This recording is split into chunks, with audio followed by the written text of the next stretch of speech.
This is the talk show that takes a no-holds-barred approach to politics, where truth and integrity are the standard and the Constitution honored. From Renaissance Studios, this is Champion News Talk Radio.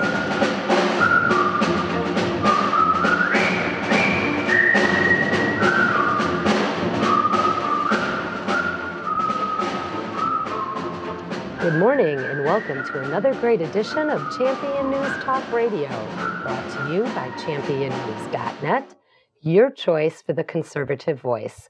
This is Carol Parisi, and our founder, Jack Roeser, and myself today have a wonderful guest with us, Don Castella.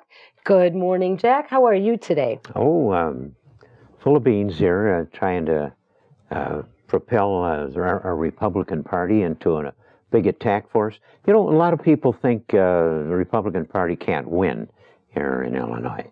And they think that this smart aleck downstate, this Madigan, that runs the House with, in fact, the whole legislature with an iron hand. And he's rejiggered all of the districts for the House and Senate in Illinois. And besides that, the people that are going off to Congress. He's rejiggered the whole doggone thing. Boy, he's some smart aleck, isn't he? Mm-hmm. He's pushed, two Republicans into one district and things like that. I think he's outsmarted himself. And in one respect, he stuck Joe Walsh and Randy Hultgren together in the 14th. Mm-hmm. So he thought, no, that's nice. We'll get those guys fighting each other. But the upshot of it is that Walsh did the high-minded thing, and he went into the 8th, which is all for the Democratic candidate. Mm-hmm. And so they thought that was tough. But Walsh has taken on the challenge of going in the 8th and leaving behind some of the crud that was being thrown at him because he wasn't a rich man and had some debts behind him. But he outlived that, and he got elected in the old 8th. Mm-hmm. And now he's in the new 8th. And that has created a great deal of amity.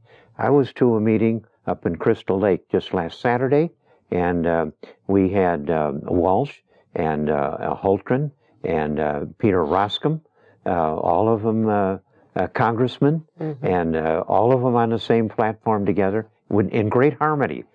Thank you, Mr. Madigan, you jerk. You have made us stronger than ever.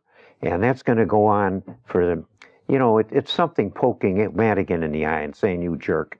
But the way I feel about Madigan, this is the most busted state. Yes, we are in the worst debt, and this is the most crooked state out of there's 50? No, Obama said there's 57. Mm-hmm. But there's 50. So that is the kind of thing, and there's nobody that's been more in the lead and busting it than Madigan. And, of course, the mayor of Chicago helped put us further in debt as well. But those smart alecks think that they can get away with that.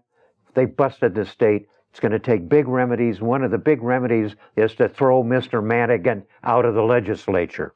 Well, and here we've got a man running. You're running for Senate, aren't you? Yes. That's correct. I'm running in the 30th district, Jack, and I want to say it's an honor to be here to sit at the same table with you. You're a conservative legend, Jack. Mm-hmm. Oh, well, for a lot of years I've been criticized for it because I've been on the same noisy track I'm 88 years old, and I've been moaning like this for at least 50 of them. Well, I appreciate it. My dad straightened me out in high school. I came home from a history class, and I said, Dad, they said something interesting, to each according to his needs, mm-hmm. from each according to his ability. My dad didn't hit me, but close, because he'd fought the old Wobblies before World War I, the international workers of the world. My dad was running a logging operation, and they came down the railroad track to make trouble. And they didn't succeed with my dad. My dad was... I'm guessing not. He was a man every way you could be a man. A better man than I. He was a good husband and a good father and a good, tough, smart guy with an 8th grade education. That's why I named my business after my dad, Otto. It's auto engineering. You mentioned the 8th district, a district that was crafted and during this recent remapping so that Tammy Duckworth would have a place to run, and they did the classic gerrymandering effort. I'm also running in a district that one might consider to be gerrymandered. It was crafted so that Terry Link, a member of the Democrat leadership in the Senate. You're very generous with the term leadership. He may have been put in a position of authority, but what leadership is there in this guy that's they've pushing led the gambling? state down the tubes. He's the leadership of gambling? That seems to be his specialty, yes. That's what we need in these times, gambling. What was it that, was it Bailey or Barnum? P.T. Barnum, I think. The sucker? They said there was a sucker born every day. It was P.T. Barnum. Apparently, they're of the belief that there have been plenty of them born in this state. I think he added also, and a Democrat to take them. You mentioned Madigan. I have to mention, I have to see your Madigan and raise you a Cullerton. Yes. We're talking about gambling. Yes.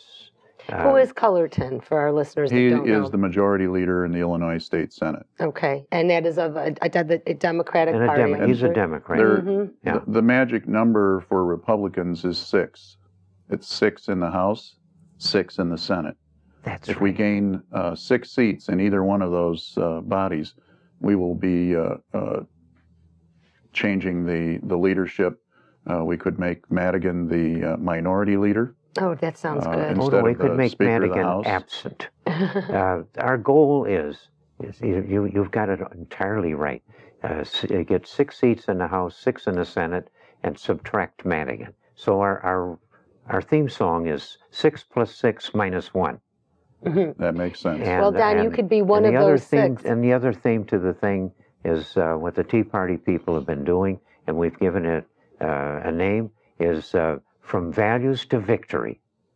6 + 6 - 1, values leading to victory. That's what we're going to do. We're going to beat these guys at their lousy game because it has to be done.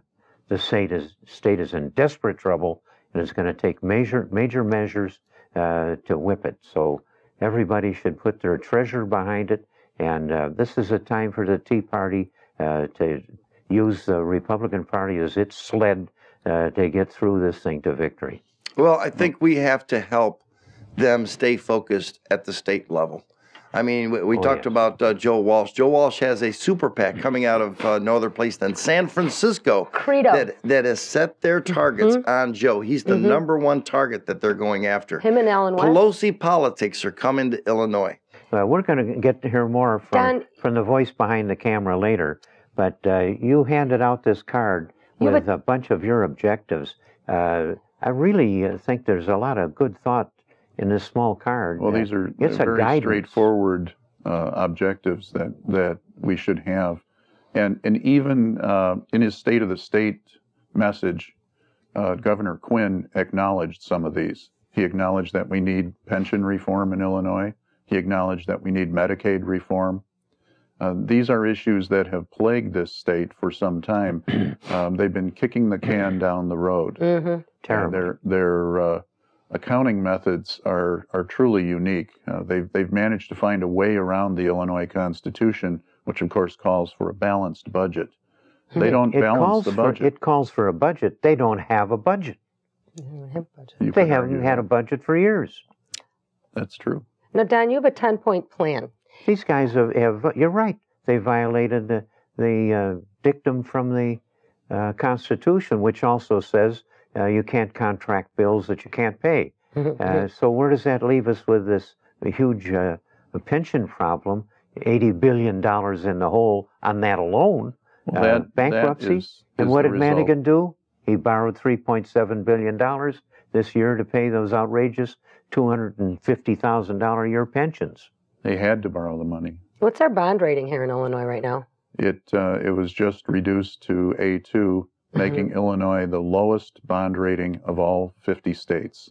Yay! That's a major problem. Yes, it is a huge major problem. We're trying to be the worst in a number of things. We're ironically, We're 51st in something. We're 51st in spending for the developmentally disabled.